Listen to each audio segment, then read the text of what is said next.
ಎಲ್ರಿಗೂ ನಮಸ್ಕಾರ. NCG ಸಂಸ್ಥೆ ಯೂಟ್ಯೂಬ್ ಚಾನೆಲ್ಗೆ ಸ್ವಾಗತ ಅಂತ ಹೇಳ್ತಾ ನಾವು ಆಲ್ರೆಡಿ PSI ಟ್ರಾನ್ಸ್ಲೇಷನ್ ಶುರು ಮಾಡಿದ್ವಿ. ಅದು ರಿಯಲ್ ಟ್ರಾನ್ಸ್ಲೇಷನ್ ಆಗಿರುತ್ತೆ. ಸೊ ಬೋರ್ಡ್ ಮೇಲೆ ನಿಮಗೆ ಯಾವ ರೀತಿ ಟ್ರಾನ್ಸ್ಲೇಷನ್ ಮಾಡಬೇಕು ಅನ್ನೋ ಒಂದು ಕಲ್ಪನೆ ಬರುತ್ತೆ. ಅಂಡ್ ಇದು ನಿಮಗೆ ಡೇ 2 ಆಗಿರುತ್ತೆ. ಇಂಗ್ಲಿಷ್ ಟು ಕನ್ನಡದಲ್ಲಿ ಆಲ್ರೆಡಿ ನಾವು ಪಾಸ್ಟ್ ಟೆನ್ಸ್ ಬಗ್ಗೆ ಮಾತಾಡಿದ್ವಿ. ಇದು ಸೆಕೆಂಡ್ ಡೇದ್ ಆಗಿರುತ್ತೆ. ಇದರಲ್ಲೂ ಕೂಡ ಟೆನ್ಸ್ ಬಗ್ಗೆ ನಾನು ಫೋಕಸ್ ಮಾಡ್ತಿದ್ದೀನಿ. ಸೊ ಅದು ಯಾವ ರೀತಿ ಇರುತ್ತೆ ಅಂತ ನೋಡೋಣ. ಅಂಡ್ ಅದಕ್ಕಿಂತ ಮುಂಚೆ ನಮ್ಮ NCG ಸಂಸ್ಥೆ ವತಿಯಿಂದ ಮಾರ್ಚ್ 7ನೇ ತಾರೀಕಿನಿಂದ PSI ಪೇಪರ್ 1 ಬ್ಯಾಚಸ್ ಶುರು ಆಗ್ತಿದೆ. ಇದರಲ್ಲಿ ನಿಮಗೆ PSI translation English to Kannada ಇರ್ಬೋದು, ಕನ್ನಡ ಟು ಇಂಗ್ಲಿಷ್ ಇರ್ಬೋದು, ಅಂಡ್ ಎಸ್ಸೆ ರೈಟಿಂಗ್ ಹಾಗೆ ಪ್ರಿಸೈಸ್ ರೈಟಿಂಗ್ ಇದೆಲ್ಲಾನು ಕೂಡ ಶುರು ಮಾಡ್ತಿದೀವಿ. ನೀವು ಯಾರ್ಯಾರು ಇವಾಗ PSI ಪೇಪರ್ 1 ಶುರು ಮಾಡ್ಬೇಕಂತ ಇದೀರಾ, ನೋಟಿಫಿಕೇಶನ್ ಯಾವಾಗ ಬೇಕಾದ್ರೂ ಆಗ್ಬಹುದು. ಸೊ ನಿಮ್ಮ ಪ್ರಿಪರೇಷನ್ ಶುರು ಮಾಡಿ ಅಂತ ಹೇಳ್ತಾ ಲೆಟ್ ಸ್ಟಾರ್ಟ್.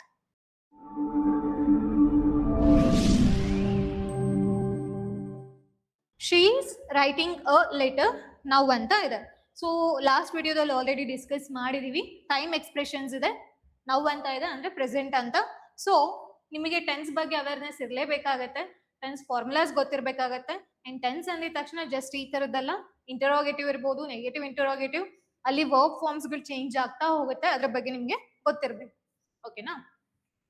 ಇಲ್ಲಿ ನೋಡಿ, she is writing a letter now ಅಂತ ಇದೆ. ಇಲ್ಲಿ ನಾವು ಒಂದ್ ಅಬ್ಸರ್ವ್ ಮಾಡಿದ ತಕ್ಷಣ ಏನ್ ಗೊತ್ತಾಗುತ್ತೆ, ನೌ ಅಂದ್ರೆ ಪ್ರೆಸೆಂಟ್ ಟೆನ್ಸ್. 3 ಟೆನ್ಸ್ ಅಲ್ಲಿ ಒಂದು ಕ್ಲಿಯರ್ ಆಯ್ತು, ಪ್ರೆಸೆಂಟ್ ಅಲ್ಲಿ ಅಗೈನ್ ಏನಾಗಿದೆ 4 ಟೆನ್ಸಸ್ ಇದೆ.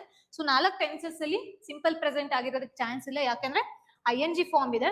ಸೊ ಪ್ರೆಸೆಂಟ್ ಕಂಟಿನ್ಯೂಸ್ ಇದೆ, ಅದರಲ್ಲಿ perfect continuous, normal present continuous ಅಂತ ತಿಳ್ಕೊಳ್ಳೋದಕ್ಕೆ ಪ್ರೆಸೆಂಟ್ ಪರ್ಫೆಕ್ಟ್ ಕಂಟಿನ್ಯೂಸ್ ಅಲ್ಲಿ ಏನಾಗುತ್ತೆ ಹಾಫ್ ಫಾರ್ಮ್ಸ್ ಬರುತ್ತೆ. ಇಲ್ಲಿ ಯಾವುದೇ ಕಾರಣಕ್ಕೂ ಹಾಫ್ ಫಾರ್ಮ್ಸ್ ಇಲ್ಲ.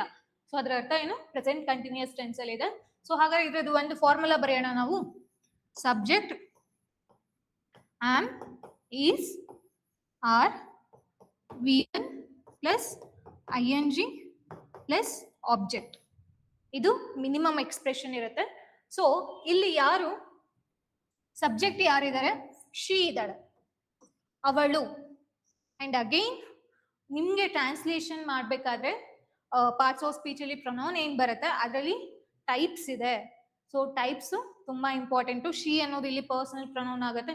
ಮಿನಿಮಮ್ ಅಂದ್ರೆ 5 to 6 ಟೈಪ್ಸ್ ಇದೆ, ಅದ್ರ ಬಗ್ಗೆ ನೀವು ನೋಡ್ಕೊಳ್ಬೇಕು.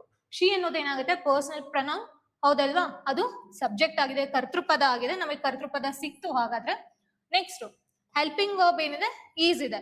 ನೀವು ನೋಡ್ಬೇಕು, ಹೆಲ್ಪಿಂಗ್ ವರ್ಬ್ ಬಂತು ಅಂದಾಗ ನಿಮಗೆ ಆಮ್, ಈಸ್, ಆರ್ ಬರ್ತಾ ಹೋಗುತ್ತೆ. ಶಿ ಸಿಂಗ್ಯುಲರ್ ಇರೋದ್ರಿಂದ ಈಸ್ ಇದೆ, ಐ ಇತ್ತು ಅಂದ್ರೆ ಆಮ್ ಇತ್ತು, ಪ್ಲೂರಲ್ ಇತ್ತು ಅಂದ್ರೆ ಆರ್ ಬರ್ತಿತ್ತು. ಓಕೆನಾ? ಸೊ ಈಸ್ ಇದೆ. ಅದಾಗಿದಾದ್ಮೇಲೆ ವಾಟ್ ಈಸ್ ಡೂಯಿಂಗ್, ಏನ್ ಮಾಡ್ತಿದ್ದಾಳೆ ಅವಳು, ಬರೀತಿದ್ದಾಳೆ. ಏನನ್ನ, ಲೆಟರ್ನ. ಅರ್ಥ ಆಗ್ತಿದ್ಯಾ? ಲಾಸ್ಟ್ ಕ್ಲಾಸ್ ಅಲ್ಲಿ ನಾನು ಹೇಳಿದ್ದೆ. ಸೊ ನಿಮಗೆ ಕ್ರಿಯಾಪದ ಸಿಕ್ಕಿದ ತಕ್ಷಣ ನೀವು ಅದಕ್ಕೆ ಕ್ವಶನ್ ಮಾಡ್ಬೇಕು, ಏನಂತ, ಏನನ್ನು ಅಥವಾ ಯಾರನ್ನು ಅಂತ. ಅವಾಗ ನಿಮ್ಗೆ ಆಬ್ಜೆಕ್ಟ್ ಸಿಗತ್ತೆ. ಸೊ ಏನ್ ಬರೀತಿರೋದು ಅವಳು, ಲೆಟರ್ನ ಬರೀತಿದ್ದಾಳೆ. ಆಬ್ಜೆಕ್ಟ್ ಸಿಗ್ತಾ ಇವಾಗ. ಓಕೆ.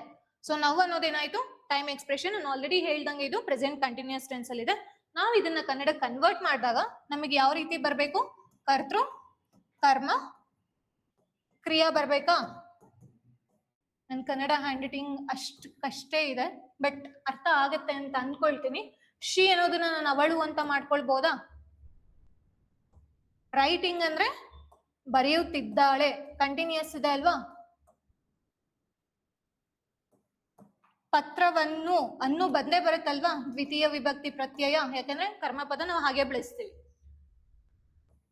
ನಾವಂದ್ರೆ ಈಗ ನಾನು ಆಲ್ರೆಡಿ ಲಾಸ್ಟ್ ಕ್ಲಾಸ್ ಅಲ್ಲಿ ಹೇಳಿದ್ದೆ, ಇಂಗ್ಲಿಷ್ ಕನ್ನಡ ಟ್ರಾನ್ಸ್ಲೇಷನ್ ಅಲ್ಲೇ ನಾವು ಯಾವಾಗ್ಲೂ ಕೂಡ ಟೈಮ್ ಎಕ್ಸ್ಪ್ರೆಷನ್ ಇಂಗ್ಲಿಷ್ ವರ್ಷನ್ ಬಂದು ನಾವು ಲಾಸ್ಟ್ ಅಲ್ಲಿ ಇರ್ತೀವಿ, ಬಟ್ ಕನ್ನಡ ವರ್ಷನ್ ಅಲ್ಲಿ ಹಾಗಿರಲ್ಲ. ಸೊ ಕರ್ತೃಪದ ನನಗೆ ಬಂತು ಏನು, ಅವಳು. ಅದಾಗಿದಾದ್ಮೇಲೆ ಈಗ ಪತ್ರವನ್ನು ಬರೆಯುತ್ತಿದ್ದಾಳೆ.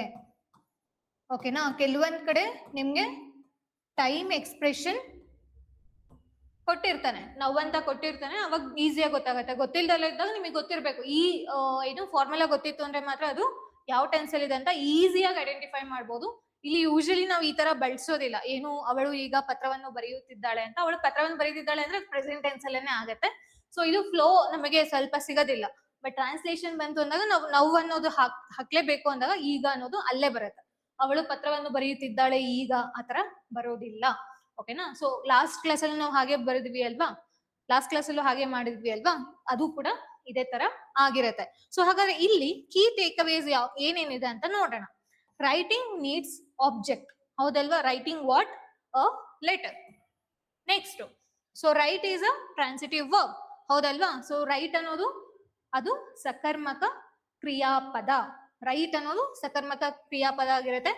Is plus writing formula already explain ಮಾಡಿದೀನಿ. Present continuous tense, it is not only like ಅಂದ್ರೆ ಪ್ರೆಸೆಂಟ್ ಕಂಟಿನ್ಯೂಸ್ ಟೆನ್ಸ್ ಅಲ್ಲಿ ಇರುತ್ತೆ ಅಂತಲ್ಲ, ಎಲ್ಲಿ ING ಫಾರ್ಮ್ ಇರುತ್ತೋ, ಕ್ರಿಯಾಪದ ಜೊತೆ ING ಫಾರ್ಮ್ ಇರುತ್ತೋ ಅಲ್ಲಿ ಕಂಟಿನ್ಯೂಸ್ ಟೆನ್ಸ್ ಇದೆ ಅಂತ.